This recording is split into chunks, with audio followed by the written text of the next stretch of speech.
क्योंकि एक ही चित्त है। इस चित्त को चाहे भगवान में लगा दें और चाहे संसार में लगा दें, जिधर लगाएंगे वहीं के गुण और दोष का अनुभव होगा। संसार में लगाएंगे तो संसार जो गुण दोषमय है उसका अनुभव होगा, और भगवान में लगाएंगे तो भगवान में किसी प्रकार का गुण दोष नहीं है, भगवान आनंद स्वरूप है, तो उनका अनुभव होगा। अब भगवान ने जीव को स्वतंत्र छोड़ा है कि यहां पर विषय रस भी है, हमारे नाम रूप लीला धाम का रस भी है। अब तुम क्या ग्रहण करते हो, जो ग्रहण करते हो उसी का अनुभव, उसी के प्रभाव का जो स्थिति है वो आपके चित्त में परिलक्षित होगी, दिखेगी। हमारा निरंतर भगवान में चिंतन बढ़ेगा तो विषय रस अपने आप छूटता चला जाएगा, विषयों की मांग अपने आप छूटती चली जाएगी, और केवल विषय चिंतन होगा, भगवान का चिंतन नहीं होगा, वहीं सुख बुद्धि रहेगी। तो फिर अंतर की इस वृत्ति के कारण बाहर से क्रिया होने पर भी वो लाभ प्राप्त नहीं होगा जो लाभ मिलना चाहिए। इसलिए प्रायः महापुरुषजन इस बात पर जोर देते हैं कि इस रस का अगर अनुभव करना चाहते हैं, कल पूज्य सद्गुरुदेव भगवान प्रारंभ में श्री रस ग्रंथ श्री हित 84 जी के प्रारंभ में जो 2 मिनट सिद्धांत का वर्णन किया, उसमें यही कहा, विषय रस की लालसा ये हमें भगवदानंद से दूर करे रहती है। ये जो भगवद आनंद है, प्रियालाल का दिव्य आनंद है, दिव्य रस है, ये विषयों की लालसा हमें दूर करे रहती है। अन्यथा यद्यपि भक्त अनन्य जो विषय इंद्रियन बस हुए, विषय इंद्रियों के बस है लेकिन अनन्य है तो उसकी बात बिगड़ नहीं सकती, बन जाएगी। लेकिन होता क्या है, हमारे हृदय में अनन्यता विषयों के प्रति रहती है, सुख बुद्धि विषयों के प्रति रहती है। यहां जो बात रुदास जी कह रहे हैं वो उसके लिए कह रहे हैं, वो चाहता है छोड़ना, उसके हृदय में व्याकुलता है कि कैसे मैं प्रियालाल के निरंतर चिंतन में लगूं, लेकिन बार बार गिर जाता है, प्रयास करने पर भी उस प्रयास में असफल होता है और बार बार गिर जाता है। तो भगवान उसकी सहायता करते हैं। क्या सहायता करते हैं? वो उसके हृदय में आकर के स्वयं विराजमान हो जाते हैं। कब? जब उसके हृदय में ये बात होती है कि लक्ष्य तो भगवान है और मेरी चित्तवृत्ति किधर जा रही है, तब ऐसा होता है। अन्यथा अगर विषयों के प्रति सुख बुद्धि रही, भगवान मिले न मिले ऐसी वृत्ति रही, ये विषय सुख मुझे मिलता रहे, ये शरीर सुख मुझे मिलता रहे, तो फिर उसके लिए बड़ा दुर्लभ है। वरना आप बताइए कौन ऐसा नहीं है सृष्टि में कि जो विषय रस से बिलग रह रहा हो, भगवान या भगवान के भक्तों के अलावा? हर कोई है। तो फिर ये सिद्धांत दुर्दास जी का सबके लिए लागू हो गया? नहीं, उसके लिए लागू है जो दिन रात तड़प रहा है, लेकिन उसके अनंत जन्म के संस्कार स्वभाव उसका पीछा नहीं छोड़ रहे और बलात् उसका आकर्षण करते हैं और गिरा देते हैं। तो करऊं सद्यत ही साधु समाना, ये प्रभु की प्रतिज्ञा है। करऊं सदा तिनकी रखवारी, जिम बालक राखे महतारी। प्रभु मूर्त कृपामयी है, वो करुणामय कृपामय उस उपासक को बचाते हैं, बचा करके उसे अपने मार्ग में खड़ा करते हैं और उसे वे अपनी कृपा से चलाते हैं। किसको?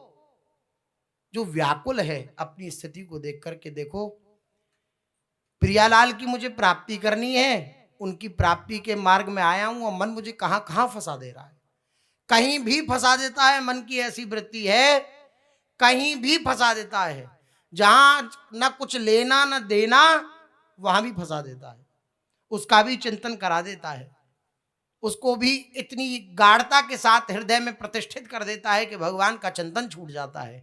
ये चित्त की स्थिति है।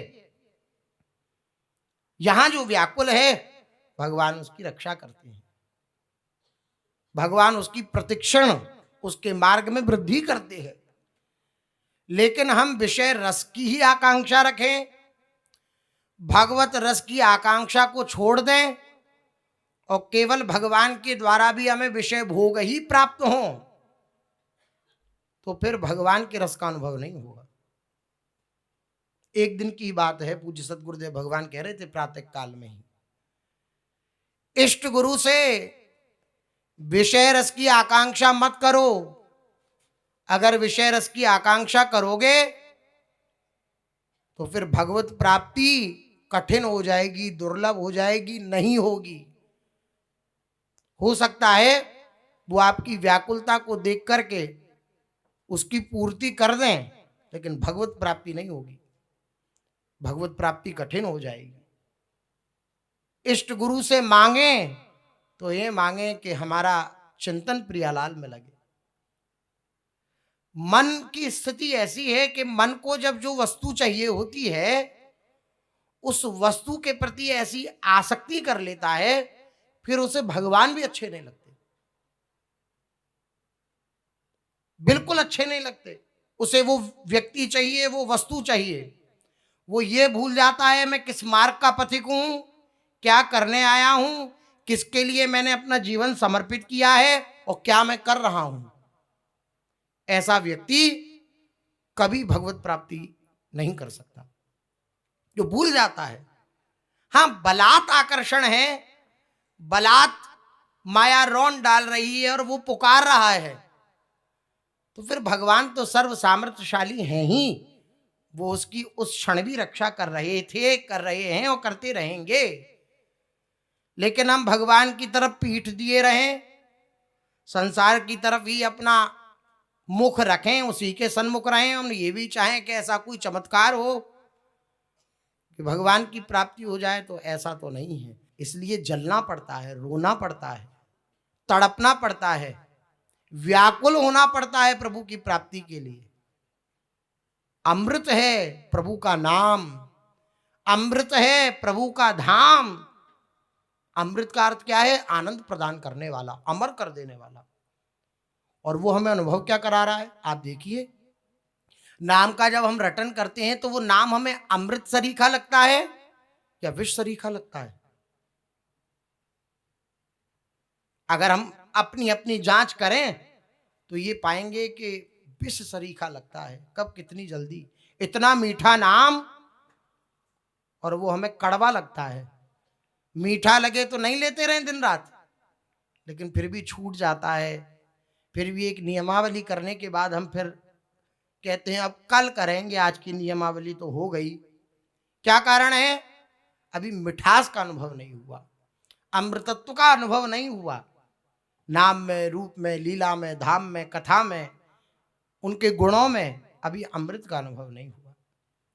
और अमृत है तो केवल और केवल भगवान के नाम, रूप, लीला, धाम में ही। ये बात हमें बैठालनी पड़ेगी, ये बात अपने मन को पढ़ानी पड़ेगी बार बार। एक ही पढ़ाई पढ़नी है उपासक को, साधक को।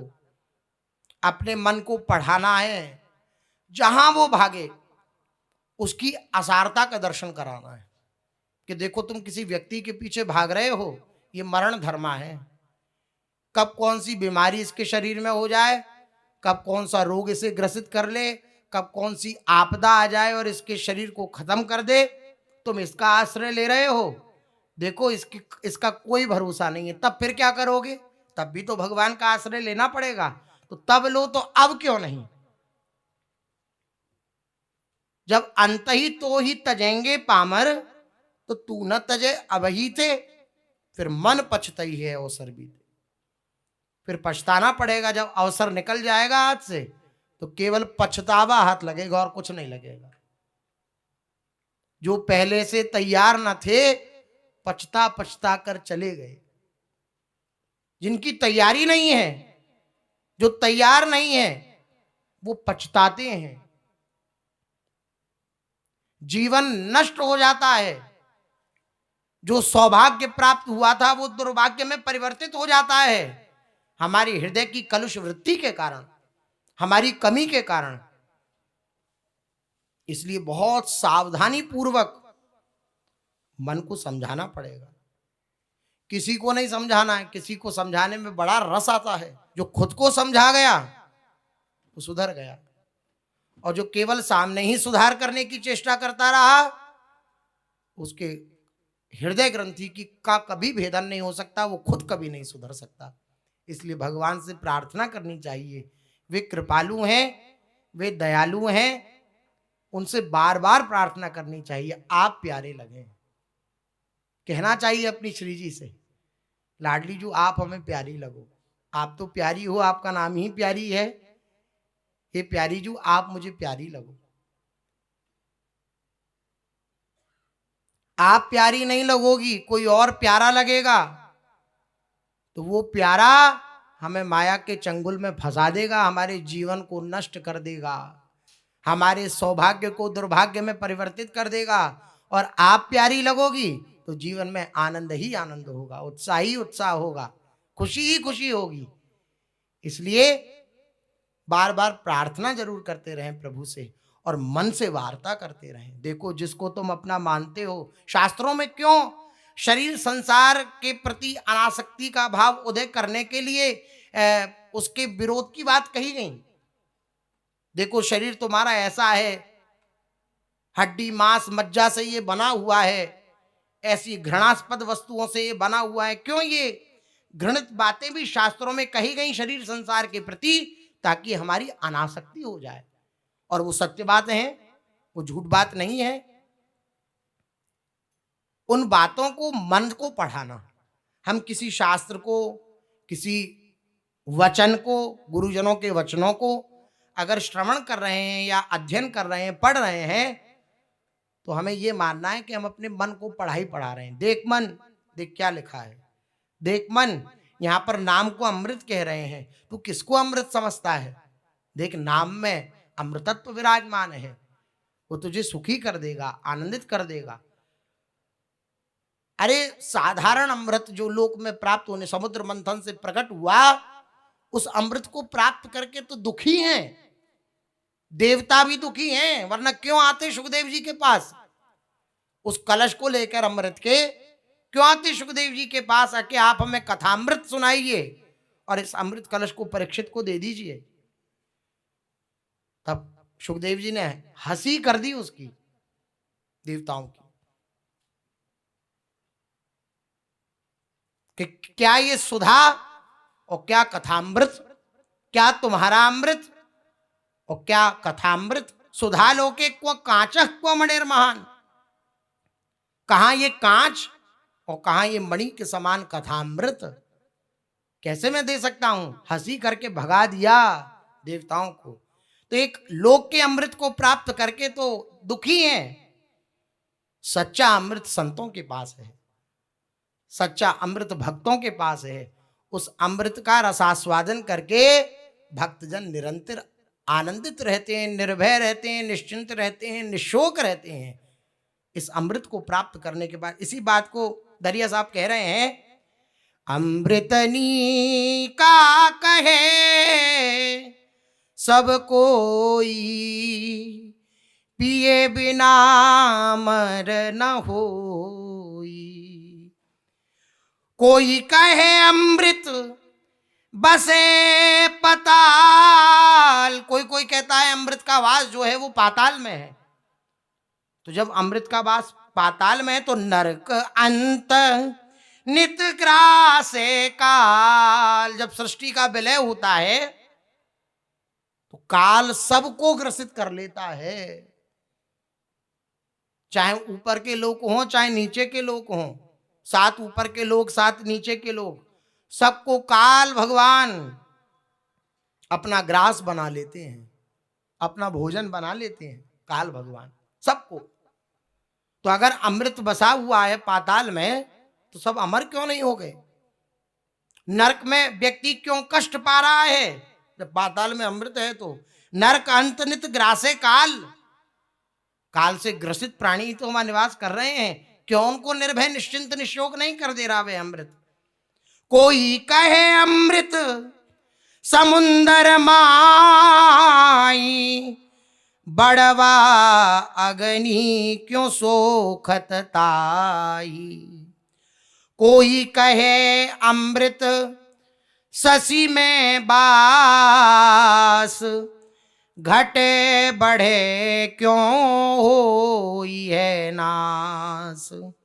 कोई कोई कहता है कि अमृत का वास शशि चंद्रमा में है, अमृत का वास चंद्रमा में भी माना गया। तो बोले जब अमृत का वास चंद्रमा में है तो वो घटता बढ़ता क्यों है? घटना बढ़ना नहीं होना चाहिए उसका, कलाएं घटती बढ़ती रहती हैं चंद्रमा की। बोले वहां भी अमृत नहीं है। दरिया साहब कह रहे हैं कोई कहे अमृत स्वर्गा माही, देव पिए क्यों खिर खिर जाई। कोई कोई कहता है कि अमृत स्वर्ग में स्थापित है, स्वर्ग में विराजमान है, सारे देवता उसका पान करते हैं। तो बोले जब देवता उसका पान कर लेते हैं तो फिर पुनः मृत्यु लोक में वे क्यों आते हैं? क्षीणे पुण्य मृत लोकम विशंति, पुण्य क्षीण हुए तो स्वर्ग से भी धक्का दे दिया जाता है। कोई पुण्यवान देव शरीर प्राप्त करके ही तो वहां के भोगों को भोगता है। क्षीणे पुण्य मृत लोकम विशंति, अगर अमृत वहां विराजमान है तो फिर इस मृत्यु लोक में दोबारा आना क्यों होता है? कबीरदास श्री दरिया साहब ने अंत में कह दिया सब अमृत बातों का बात। ये सब बात बनी हुई है, ये जितने भी अमृत हैं सब बातों का बात, बात बात में ही है बस। अमृत है संतन के साथ, दरिया अमृत नाम अनंत, जाको पी पी अमर भय संत। अमृतनी का कहे सब कोई, पिए बिना मर नहीं कोई। दरिया साहब कह रहे हैं अगर तुम्हें सच्चा अमृत प्राप्त करना है तो वो संतों के पास है। अमृत है हरि नाम, जगत में छोड़ विषय रस पीना क्या। विषय रस को क्या पीना, जब ये अमृत मिल जाए तो कोई विष को पीना चाहेगा क्या? कोई जो मूर्ख व्यक्ति होगा वही अमृत को छोड़ करके विष को पिएगा, अन्यथा कोई विष को पीना नहीं चाहेगा। जो बुद्धिमान होगा वे अमृत ही पिएगा। तो जब संतों के पास अमृत है, नामामृत, रूपामृत, लीलामृत, धामामृत, तो उसका निरंतर पान करना चाहिए। और उसी का पान कर करके दरिया अमृत नाम अनंत, जाको पी पी अमर भय संत। अमर हो गए संत जन इसे पी पी कर। निरंतर अपने इष्ट का नाम चिंतन, लीला चिंतन, बस आनंदित हो गए, उत्साहित हो गए। अतिव सुमिष्ट तजिव सुरभिन पय, मन बंधत तंदुल जल फीके। आचार्य चरण कह रहे हैं, हे तरिवंश महाप्रभु कह रहे हैं अरे तू बालक नहीं है, बहुत सयाना है, तो अपने सयानेपन को, अपनी बुद्धि को भजन में क्यों नहीं लगाता? काहे कृष्ण भजत नहीं नीके। और ये अतिव सुमिष्ट, अत्यंत मीठा ये सुंदर दुग्ध है। अतिव सुमिष्ट तजिव सुरभिन पय और मन बंधत तंदुल जल फीके। एक तरफ रखा जाए तंदुल माने चावल, चावल की धोवन जिससे सफेद जल हो जाता है वो रखा जाए, और एक तरफ दुग्ध रखा जाए, सुरभि का सुंदर दुग्ध, मीठा मिष्ट। तो बुद्धिमान व्यक्ति को क्या पीना चाहिए? वे चावल की धोवन पीनी चाहिए या सुंदर सुमिष्ट दुग्ध पीना चाहिए? दुग्ध पीना चाहिए। श्री महाप्रभु जी कह रहे हैं तू बहुत चतुर तो बनता है, लेकिन पी तू रहा है चावल की धोवन। अरे अपनी चतुरता को लगा, और ये जो सुरभि का पेय है, दुग्ध है, नामामृत, धामामृत, रूपामृत, इसका आस्वादन कर, इसका आनंद ले। इसलिए विषय रस को निरंतर त्याग करते हुए हृदय से और प्रभु से प्रार्थना करनी चाहिए कि हे नाथ, आप प्रिय लगो, आप प्यारे लगो, आप ही हमारे प्रीतम रहो, यही हमारी आकांक्षा है। तो प्रभु बड़े कृपालु हैं, वे प्रतिक्षण आपकी रक्षा करेंगे, आपको विषय चंगुल से बचाएंगे, आपको विषयी लोगों से बचाएंगे, आपको विषय वृत्ति से बचाएंगे, आपको विषय की क्रियाओं से बचाएंगे और बचा करके अपनी गोदी में बिठा लेंगे। प्रभु ऐसे कृपालु हैं, यही अमृत है भगवान का। इसी बात को गोपीजन गोपी गीत में कह रही हैं, तव कथामृतम ताप्त जीवनम कविभिरीडितम कल्मषापहम। हे प्यारे श्याम सुंदर, आपकी कथा क्या है? बोले, कह रहे हैं तव कथामृतम तप्त जीवनम। आपकी कथा त्रिविध ताप का शमन करने वाली है। तीनों ताप जो हैं, दैहिक, दैविक, भौतिक, ये तीन प्रकार के ताप जो होते हैं, इन तीनों तापों का शमन करने वाली है। आश्चर्य यही है बाया का कि सत्संग के प्रभाव से ये पता लग जाता है कि हम जल किस लिए रहे हैं, लेकिन फिर भी हम जलते रहते हैं, उपाय नहीं कर पाते अपनी जलन को मिटाने का। यही भगवान की माया है, यही भगवान की सबसे बड़ी माया है। भक्तजन इसी बात से चिंतित रहते हैं, भगवान से प्रार्थना करते हैं और इस बात पर आश्चर्य करते हैं। क्या आश्चर्य करते हैं? कि समस्त सुख ई परलोक सकल सुख पावत मेरी सो भैया कृष्ण गुण संचू। भगवान के नाम में समस्त सुख भरे हुए हैं, तब भी जीव निरंतर नरक की यात्रा कर रहा है। तो भक्तों को आश्चर्य होता है इस बात में। सर्व सुख प्रदाता नाम विराजमान है, भगवान की कथा विराजमान है, तब भी मनुष्य नरक में जा रहे हैं। तो इससे भक्तों को आश्चर्य होता है कि ऐसा नाम धाम रूप लीला ये सब विराजमान है, फिर भी नरक की यात्रा। वो कारण यही है, सब कुछ सुनते हुए भी हम अनसुना करते चलते हैं। हाँ ये तो कथा वार्ता है, हाँ ये तो बोलना ही है, हाँ ये तो सुनना ही है, ऐसी मानसिकता बन जाती है, एक अभ्यास बन जाता है सर्वेंद्रिय का कि ये दिनचर्या है, इस हिसाब से ये सुनना ही है, और हृदय में धारण नहीं हो पाता। हृदय में धारण नहीं हो पाता तो हमारे हृदय की जलन नहीं मिटती। अन्यथा भगवान की कथा में, भगवान की लीला चरित्र में इतनी सामर्थ्य है, कह रही हैं गोपियां, त्रिविध ताप का शमन करने वाली है। दैहिक, दैविक, भौतिक तीनों ताप उसके हृदय में व्यापेंगे नहीं जो भगवान की कथा का श्रवण करेगा।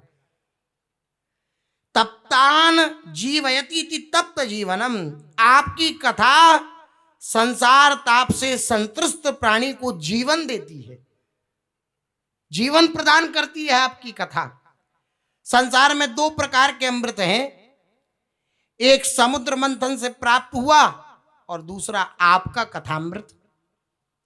समुद्र मंथन से प्राप्त अमृत से देवगण अमर तो हो गए, लेकिन इन ईर्ष्यादि दोषों से निवृत्त ना हो सके। ईर्ष्यादि दोष हैं, स्वार्थादि दोष हैं। स्वार्थ लाभ करें सब प्रीति, इसमें सबसे पहला नंबर आया सुर देवताओं का। स्वार्थ लाभ करें सब प्रीति, सुर नर मुनि जन की यही रीति। स्वार्थ के वशीभूत हैं, कामनाओं के वशीभूत हैं, एक दूसरे को देख करके ईर्ष्या रहती है देवताओं में। कोई ज्यादा पुण्यवान है तो उसको ज्यादा भोग ऐश्वर्य प्राप्त हो रहे हैं स्वर्ग में, तो वो जल रहा है, उसे देख करके ये जलन की भावना रहती है, इंद्र तक को रहती है। वो भी अगर किसी को देखता है कि ये इतनी तपश्चर्या कर रहा है और ये कहीं मेरे स्वर्ग लोक शासन करने न लग जाए, मेरी कुर्सी न छिन जाए, तो वो ईर्ष्यालु हो जाता है और विघ्न उत्पन्न करता है। जो भी यज्ञ याग आदि या तपस्या आदि में विघ्न उत्पन्न करता है कि इसमें विघ्न उत्पन्न करो, वरना ये मेरे लोक को कहीं प्राप्त ना हो जाए, ये मेरी गद्दी को न छीन ले मुझसे। तो ईर्ष्यादि दोष जो हैं वो उनके हृदय में रहते हैं, यद्यपि अमृत पी रखा है लेकिन फिर भी रहते हैं। तो जो लोक का अमृत है, स्वर्ग का अमृत है, वे पीने के बाद भी ईर्ष्यादि दोष जाते नहीं है। न शांति लाभ हो पाता है और न मोक्ष की प्राप्ति हो पाती है, कोई लाभ नहीं है उस अमृत का। इस अमृत घट को पाने की इच्छा से देखिए देवासुर संग्राम हुआ। अब जिसको प्राप्त करने में ही संग्राम हुआ वो क्या सुख प्रदान करेगा? देवासुर संग्राम इस अमृत के कारण ही हुआ, भागवत में वर्णन है। आपकी कथा सुधा कैसी है? गोपियां कह रही हैं आपकी कथा सुधा संतप्त प्राणी के ईर्ष्यादि दोषों का शमन करते हुए उसको शांति भी देती है और उसको मोक्ष भी प्रदान करती है। अर्थात ये द्वंद्वात्मक जो जगत है इससे बिल्कुल विलग कर देती है, अर्थात इससे मुक्ति प्रदान कर देती है आपकी कथा। यही कारण है कि स्वर्गवासी देवगण भी आपके कथामृत पान की लालसा से भारतवर्ष में उत्पन्न होने के लिए आतुर रहते हैं। देवता भी आतुर रहते हैं, भारतवर्ष में हमें जन्म मिल जाए इसके लिए देवगण भी लालायित रहते हैं और हमें कथामृत सुनने को मिले इसके लिए लालायित रहते हैं। जो हमें प्राप्त है वो देवताओं के लिए भी दुर्लभ है, इसलिए ब्रह्मादि देवता भी जो वृंदावन वासी हैं उनको प्रणाम करते हैं रोज। प्रबोधानंद सरस्वती पाद ने वृंदावन महिमामृत में कहा रोज ब्रह्मा जी प्रणाम करते हैं वृंदावन वासी को, ये वृंदावन वासी है, इसके जैसे सौभाग्य है वो सौभाग्य हमें भी प्राप्त नहीं है, वो प्रणाम करते हैं। और कैसी आपकी लीला कथा है प्यारे? तो गोपियां कह रही हैं आपकी कथा का ऐसा चमत्कार है, बोले कल्मषाप हम तव कथामृतम तप्त जीवनम कवि विरीडितम कल्मषापहम। श्रीधर स्वामी जी ने अपनी टीका में लिखा काम कर्म निरसनम। कल्मषापनम कैसी है? बोले भगवत कथामृत विविध प्रकार के कामनाएं एवं शुभाशुभ कर्म का निरसन करने वाली है, नष्ट कर देने वाली है भगवान की कथा। एक भगवान की कथा में ऐसी सामर्थ्य है कि आपकी समस्त कर्म जंजालों को छिन्न भिन्न करके भगवान के प्रति, भगवान के श्री चरणों में प्रीति उत्पन्न कर दे, ऐसी सामर्थ्य है कथा में। तात्पर्य है कि भगवत स्वरूप साक्षात्कार से काम एवं कर्म दोनों का ही समूल उन्मूलन हो जाता है। और ये कथा जो है ये भगवान का साक्षात्कार कराने में सामर्थ्यवान है। कथा भगवान का दर्शन करा देती है। काम रूपेण विख्याता हृदय ग्रंथि भगवत साक्षात्कार से तथा कर्म रूप बंधन ज्ञानाग्नि से नष्ट हो जाते हैं और भगवत कथामृत पान में निरत व्यक्ति को भक्ति, विरक्ति, भगवत प्रबोध साथ के साथ होता चलता है।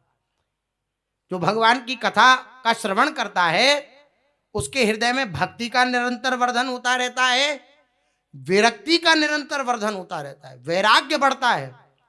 हमने भगवान के लीला चरित्र श्रवण कथन किए, इसका पैमाना क्या है, इसको जांचे कैसे कि हमने सही प्रकार से किया या नहीं किया, तो उसकी यही पहचान है। हमारे हृदय में भगवान के प्रति प्रीति बढ़नी चाहिए, भक्ति बढ़नी चाहिए और संसार से वैराग्य होना चाहिए निरंतर। और भगवत प्रबोध, भगवान क्या है, मैं कौन हूं, मुझे क्या करना है, कहाँ जाना है, ये सब प्रबोध उसको होता चलता है साथ के साथ जो भगवान की लीला कथा का श्रवण करता है। जैसे मनोहर पक्वान्न के भक्षण से तुष्टि पुष्टि क्षुध पायोनुघासनम, पुष्टि एवं क्षुधा निवृत्ति प्रत्येक ग्रास के साथ होती चलती है। तुष्टि भी होती चलती है, पुष्टि भी होती चलती है, क्षुधा निवृत्ति भी होती चलती है प्रत्येक ग्रास के साथ। ऐसी भगवान की कथा के प्रत्येक चरण में, प्रत्येक पद में भक्ति, वैराग्य और भगवत प्रबोध होता चलता है।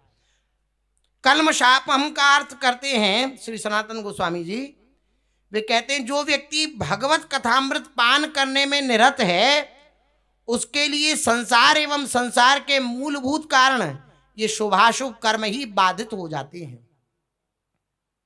जो भगवान की कथामृत को पान कर रहा है, भगवान के नामामृत को पान कर रहा है, तो उसके उस पान करने में जो बाधा उत्पन्न होती है वे उसका मूलभूत कारण होता है शुभाशुभ कर्म, ये बाधा उत्पन्न करते हैं। लेकिन वे वही कथा सुनता रहे, वही नाम को पीता रहे, उसी नाम का रटन करता रहे, तो उसको और कोई साधन शुभाशुभ कर्म के परित्याग की करनी नहीं पड़ेगी। ये कथा ही उसके कल्मशापहम, उसके कल्मशों को नष्ट कर देगी। भागवत कथामृत भी संसार एवं उसके मूलभूत कारण शुभाशुभ कर्म का निवारक एवं सर्वार्थ प्रापक है। भगवान की कथा में ऐसी सामर्थ्य है। श्रवण राम कथा नादम को न याति पराम गते, अर्थात वे कौन व्यक्ति है जो भगवान की कथा नाद को पान कर परम गति को प्राप्त नहीं हो गया। अर्थात जो भगवान की कथा सुनता है उसको परम गति की प्राप्ति होती है। पुत्रार्थी लभते पुत्रम, धनार्थी लभते धनम, पुत्रैष्णा वित्तैष्णा आदि विविध लोकैष्णा की भी प्राप्ति होती है कथामृत से। अब भागवत आदि जो ग्रंथ हैं उनमें सब प्रकार की विधियों का वर्णन है।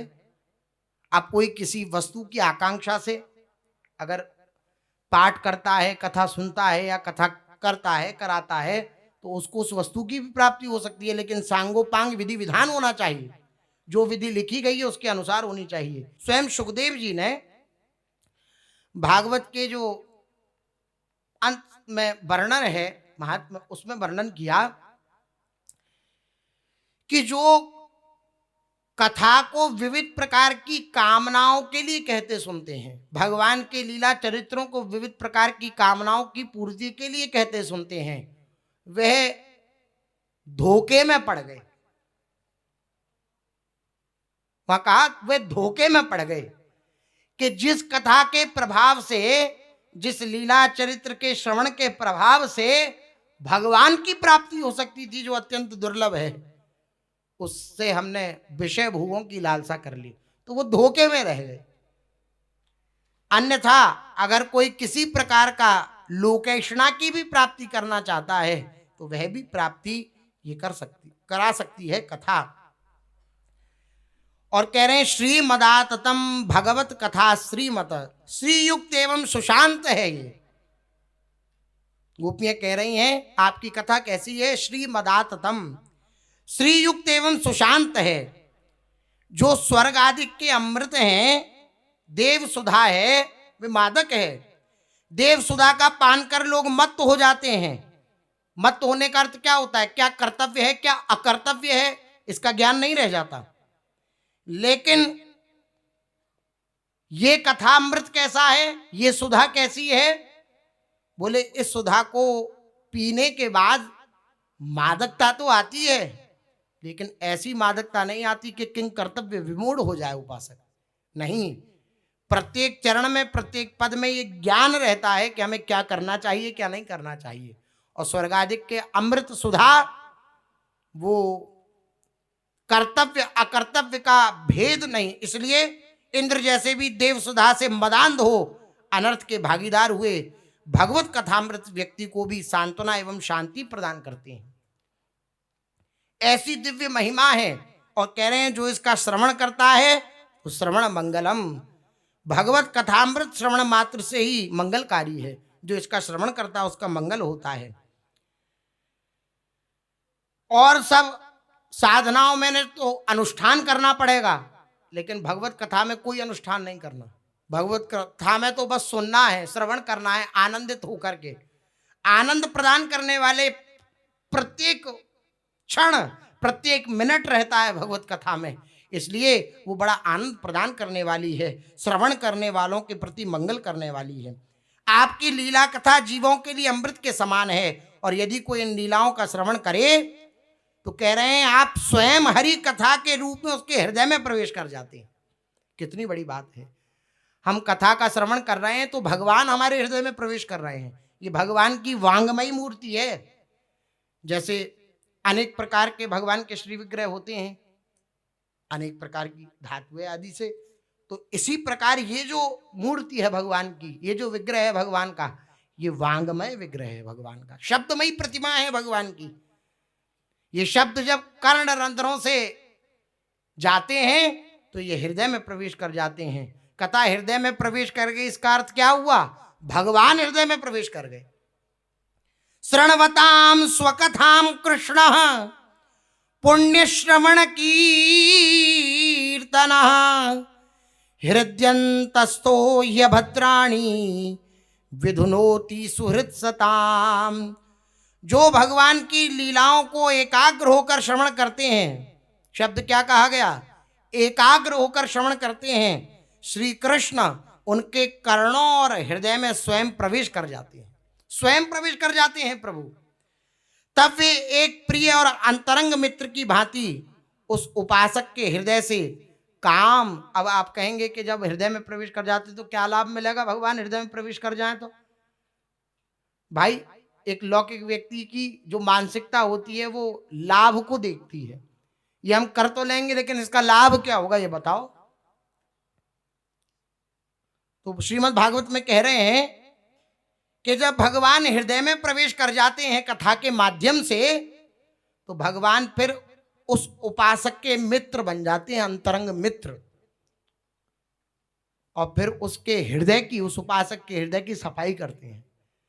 जिन काम क्रोध आदि को मिटाना अत्यंत कठिन है, भगवान कथा रूप से हृदय में प्रवेश किए और हृदय की सफाई कर देते हैं। हृदय से काम क्रोध सांसारिक भोग वासनाएं और सभी अनर्थों को दूर कर देते हैं। ऐसी सामर्थ्य है भक्ति की। इन बाधाओं को हृदय से निकाल कर वे हृदय को स्वच्छ और निर्मल बना देते हैं और उसके बाद वे स्वयं वहां नित्य काल के लिए विराजित हो जाते हैं। आह, ऐसी आपकी कथा है प्यारे। आपकी कथा कोई सुनता है तो इसका अर्थ है आप उसके हृदय में प्रवेश कर जाते हैं। इसलिए हम आपसे प्रार्थना करती हैं, गोपियां कह रही हैं, आपकी कथा वार्ता हमने सुनी, आपके बारे में सुना तो आप हमारे हृदय में प्रवेश कर गए। और केवल सुना नहीं, हमने तो आपके दर्शन भी किए, आपसे संभाषण भी किया, आपके वचनों को भी सुना, आपके मधुर हास्य को भी देखा। जब आप हृदय में प्रवेश कर जाते हैं, हृदय में लीला करने लगते हैं, तो उस सुख का अनुभव जैसा हमें प्राप्त होता है, उस सुख का अनुभव किसी और को नहीं हो सकता। जीव अनादि काल से भगवत विमुख होकर आवागमन के चक्कर में पड़कर अत्यंत दुख प्राप्त कर रहा है, परंतु इस भयंकर दुखों की ज्वाला से झुलसते जीवों के लिए भगवान की लीला कथाएं अमृत के समान हैं। श्रद्धा पूर्वक उन लीलाओं का सेवन करने से जीवों की वह दुख ज्वाला सदा के लिए शांत हो जाती है। विषैले सर्प के काटने से महाराज परीक्षित मृत्यु 7 दिनों में होनी थी, उनकी निश्चित थी। इस जगत में कोई भी उन्हें बचाने के लिए सक्षम नहीं था, इसलिए उन 7 दिनों के लिए वे गंगा के तट पर खाना पीना निद्रा सभी को त्याग कर श्री सुखदेव जी के श्री चरणों में भगवान की कथा का श्रवण किया। तो निर्वृत्त तरशई रूपकीयमानाद भवौषधात् श्रोत्र मनोभिरामात् क उत्तम श्लोक गुणानुवादात् पुमान् विरज्येत बिना पशुघ्नात्, पुनान विरज्येत बिना पशुघ्नात्। उत्तम श्लोक श्री हरि जो दीनों पे दया करते हैं, ऐसे श्री हरि का गुणानुकीर्तन श्रौत परंपरा से साधित होता है, अर्थात श्री गुरुमुख से श्रुत होकर बाद में कीर्तित होता है। उन श्री हरि का गुण कीर्तन अत्यंत शुष्क हृदय को भी परम रस से सिक्त कर देता है। ये कथा कीर्तन मुमुक्षुओं के लिए भवरोग की अचूक औषधि स्वरूप है। ये रुचि परायण भक्तों के लिए हृतकर्ण रसायन है। हृतकर्ण रसायन है, जो रसिक जन हैं उनके लिए हितकर्ण रसायन है। पशुघाती व्याध अथवा आत्मघाती अपराधियों के अतिरिक्त और कौन ऐसा बुद्धिमान व्यक्ति है जो इस हरि कीर्तन से विमुख हो जाए? ऐसा कोई नहीं है। इसलिए तब कथामृतम तप्त जीवनम, तत्वज्ञ रसिक भक्तों के मुखारविंद से श्री कृष्ण कथा श्रवण करने वाले को परम शांति प्राप्त होती है और उसे एक नया जीवन मिलता है। ऐसी हरि कथा के नियमित श्रवण से उपासक न केवल वर्तमान जीवन अपितु अगले जन्म में भी सुखमय हो जाता है, अर्थात अगला जो उसका स्वरूप होगा, जो उसे प्राप्त होगा, वो सुखमय होगा, आनंद प्रदान करने वाला होगा। ऐसे कविजन कहते हैं, कथा की महिमा कहते हैं ऐसा इस श्लोक की व्याख्या एक प्रकार से की गई। दो प्रकार की व्याख्या होती है शास्त्रों में, वर्णन है, व्यतिरेक पद्धति और अन्वय पद्धति। इस पद्धति से वर्णन किया, अब इसकी इतर पद्धति से गोपियां कह रही हैं।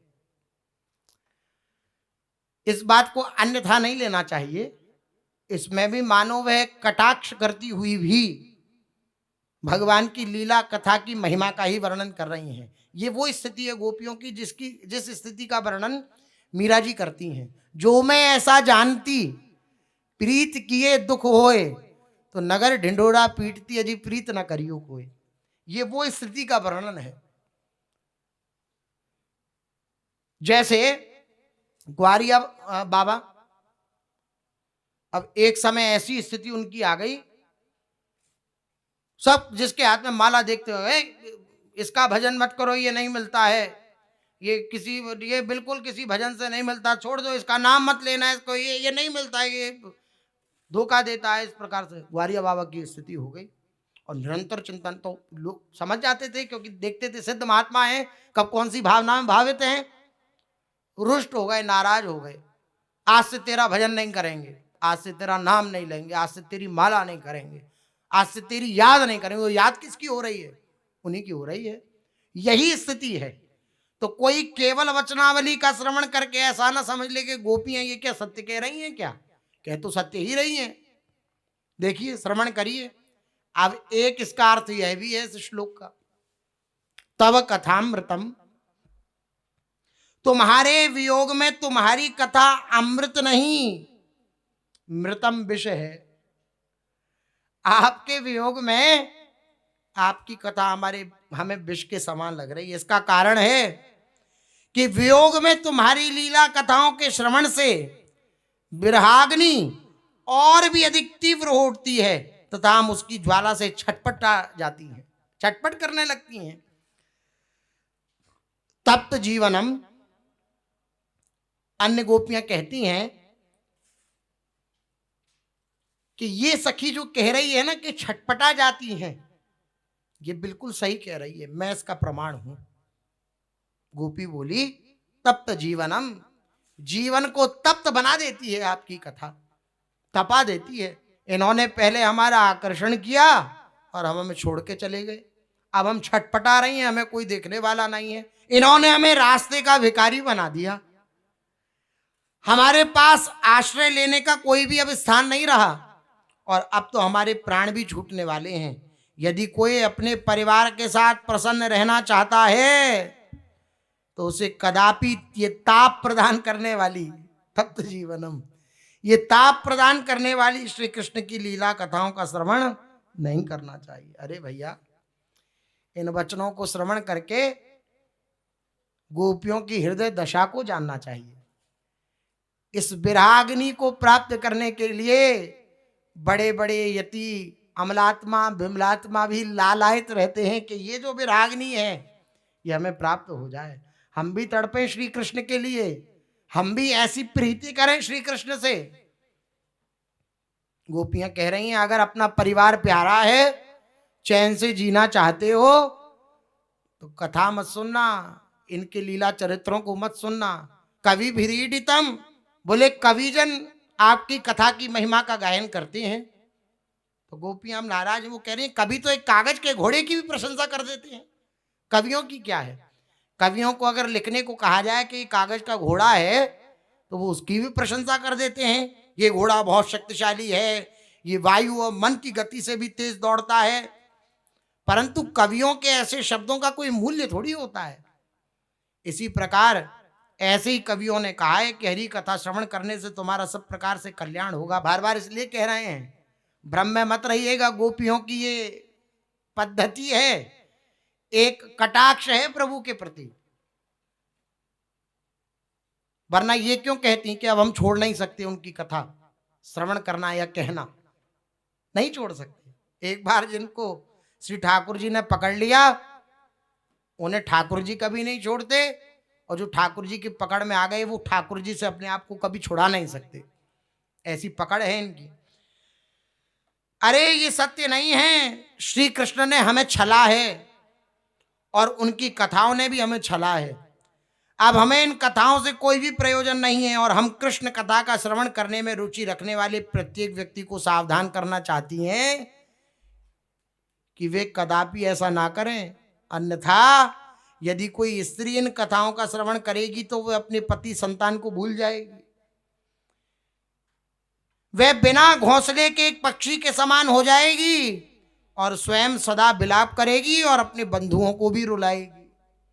इसलिए कोई इनकी कथा श्रवण ना करे। जो अपने परिवार में स्वजनों के साथ सुखपूर्वक रहना चाहते हैं कि मेरा जो परिवार है, मेरे जो स्वजन संबंधी हैं, उन्हीं के बीच में मैं सुख से रहूं, तो उन्हें इस काले कृष्ण की कथा नहीं सुननी चाहिए। गोपियां कह रही हैं अपने परिवार में अगर तुम सुखी हो, अब आप विचार करिए कौन सुखी है। आप जिसको सुख मान रहे हैं वो एक ना एक दिन आपको छोड़ के चला जाएगा, फिर क्या करेंगे। लेकिन गोपियां कह रही हैं कि अगर तुम सुखी हो तो इस काले कृष्ण की कथा नहीं सुनना। यदि कोई भूल से भी ऐसी कथाओं को सुनता है तो उसका अपने परिवार से संबंध विच्छेद अवश्यम भावी है और सदा कृष्ण कृष्ण कृष्ण कृष्ण कृष्ण कृष्ण बस ऐसा रटता रहेगा, राधा राधा राधा राधा बस ऐसा रटता रहेगा और इधर उधर भटकता रहेगा जैसे हम भटक रही हैं। गोपियां कह रही हैं हम भटक रही हैं, कभी इस कुंज में जाती हैं यहाँ होंगे, कभी इस कुंज में जाती हैं यहाँ होंगे, लेकिन कहीं मिलते ही नहीं। इसलिए कृष्ण का गुणगान निसंदेह हम कहती हैं अमृत नहीं है। गोपियां आगे बोली परंतु अब हम कर क्या सकती हैं, अपनी व्यवस्था कह रही हैं गोपियां।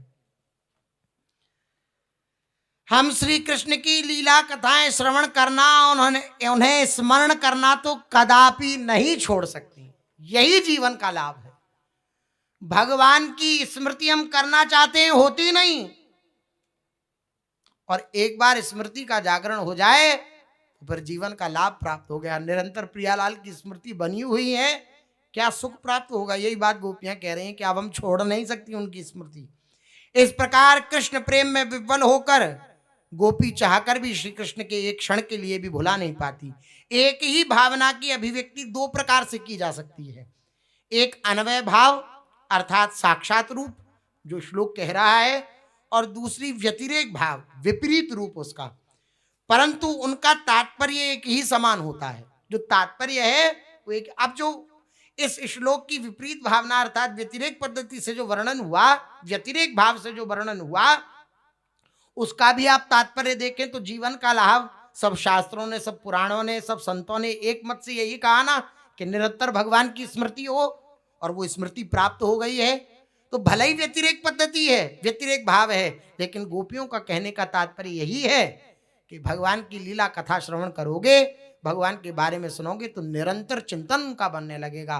तुम उनके ही रह जाओगे, किसी और के नहीं रह जाओगे, किसी और के काम के नहीं रह जाओगे, केवल इनके ही रह जाओगे। यद्यपि यहाँ पर उपरोक्त श्लोक की अन्वय तथा व्यतिरेक दो प्रकार से व्याख्या की गई, तथापि दोनों प्रकार की व्याख्याओं का गूढ़ तात्पर्य यही है कि श्री कृष्ण की लीला कथाएं सदा सर्वदा ही श्रवण करनी चाहिए, जिसके फलस्वरूप समस्त सांसारिक आसक्तियों और बंधन सहज ही नष्ट हो जाते हैं। इस प्रकार से गोपियों ने कहा कि प्रभु तुम्हारी लीला कथा भी अमृत स्वरूप है, विरह से सताए हुए लोगों के लिए वे जीवन सर्वस्व है।